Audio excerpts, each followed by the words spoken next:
Guess who's back? Back again. Mikey's back. Tell a friend. Hey, everybody, here with another video for you guys today. And today we're going to be doing another arcade game spotlight.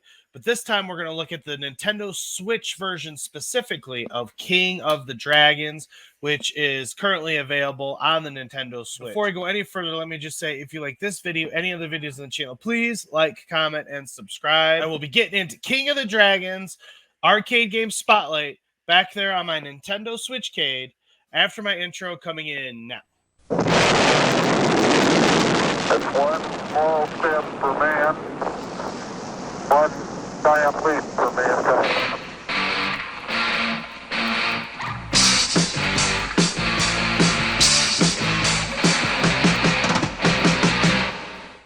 America! Demand your JP! I want MJP! I want my MJP! I want my MJP! Call your cable company and say I want my MJP! Mr. Bilbo, where are you off to? Don't stop, I'm already late. Late for what? I'm going on an adventure. And here we are with King of Dragons. This is a really fun beat-em-up game from Capcom, originally released in 1991, and this version is on the Nintendo Switch. Came out in the Capcom beat-em-up bundle that I am playing here today. And I really enjoy this beat-em-up. I love a good fantasy-style beat-em-up. And this is actually one of the better ones out here. You see you have an elf, a wizard, a fighter, a cleric, a dwarf, you know, so all the major D&D classes are well represented. And I'm going to play with the elf first. And in full disclosure, the elf is actually my favorite character to play in this game. I like his long-ranged arrow attacks. I think that they work out well. Kind of give him an advantage over some of the other characters, but I'll get down to that in a bit. But yeah, I like the elf, and you see you can do that. Get those little orbs, and you shoot them, and it like kills all the enemies on the stage. That's the closest thing this game has to like a super, if you will, because otherwise it's just simply one button for attack and the other button for jump. But it's got a lot of cool bosses. You see, this is the first level boss, the Orc King.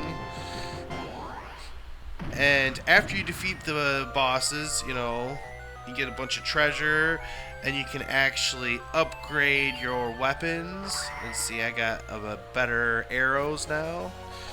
And then level 2 here. And you see the guy in the purple? They actually drop treasure if you shoot them. So if you want to find those little guys and shoot them as much as possible. And this is level 2 boss. And it's the Minotaur. You see, I took him down, no problem. Get my treasure, gotta get my loot. And then there, upgraded my bow. Then we're off to level 3, battle on the mountain peak. And I actually went with the wizard for this level. And the wizard is my second favorite character to play as the game. And typically I do like playing as wizards more than any other characters in these kind of beat-em-ups and in Dungeons & Dragons in general, because yes, I do play real-life D&D. And then you play the level 3 boss is the Wyvern, which a Wyvern is actually a dragon with only 2 legs. And then we're on to level 4, and I'm playing as the fighter for level 4. And you see the elf and the wizard, they have a little bit of advantage over these melee weapon characters because they can do damage from further away. And then here's the boss of level 4. You got the Hydra, 3-headed Hydra.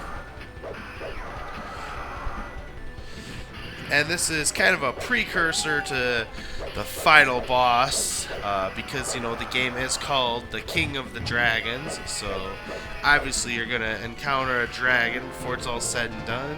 But down goes the Hydra, and then we're off to the next level, and here I am playing as the Cleric. And he's not really, the cleric is not really much different than the fighter, not from what I can tell, just a different skin and a different weapon. And then on to level 6, there was no boss in level 5 because I am showing all the bosses in the game, and here you're fighting the Cyclops. Down he goes, giant Cyclops. See now. And the skills you get, because the game doesn't allow you to change characters at certain points in the game. See, as I'm playing as the dwarf now, but the stuff that you upgraded for each character does transport over to the other characters, which is pretty cool. And then here's this level boss. You gotta fight the giant spiders, very Hobbit-esque. Very cool. Ended up with the dwarf fighting it. And on to the castle, and for the rest of the game I decided to go with the elf because, like I said, the elf is my favorite character. So just wanted to show everybody all the different characters and all the different levels and all the different bosses that you fight in the game. You can just look at that ranged attack you get going with the elf. It's nice, comes in handy, keep them at bay. And this level here is kind of like you run into mummies, and here's the boss of it. You fight a wraith, so this is like the horror, or evil level, if you will. Very cool level designs throughout this game for sure. We're just kind of zipping along here, and now you're fighting like a dragonborn, type character. Then we get to the castle cavern. Fight these evil knights. They very much remind me of fighting Shredder in the original Ninja Turtles beat 'em up. And you fight the Dark Wizard, because these games gotta have an evil wizard. And then next up, you go to the cave in the woods. And you fight a blue wyvern. This one's got a freezing type power. Very cool. And then level 15, the underground labyrinth. And you fight 2 Cyclopses here. And there's also a bit of a boss rush on this level as well. That, my lad, was a dragon. And here he is, the final boss, the big red dragon. You mere human think you can defeat the mighty Gildris? Well, come on then, I'll be charbroiling your bones. And like I said, he's similar to the Hydra that you fought earlier in the game. But he takes a lot more damage to defeat, and if you're lucky enough, you can actually see the end screen.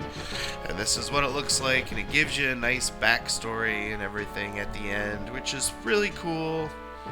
It's a good game, a lot of fun to play. I highly recommend it, especially if you're into beat 'em ups.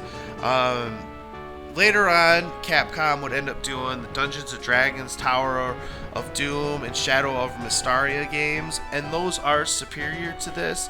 But the King of Dragons is almost like the prequel to those games in a lot of ways, and being that it's not a licensed game, we tend to see it on collections and stuff more, and so that's why I'm a big fan of it.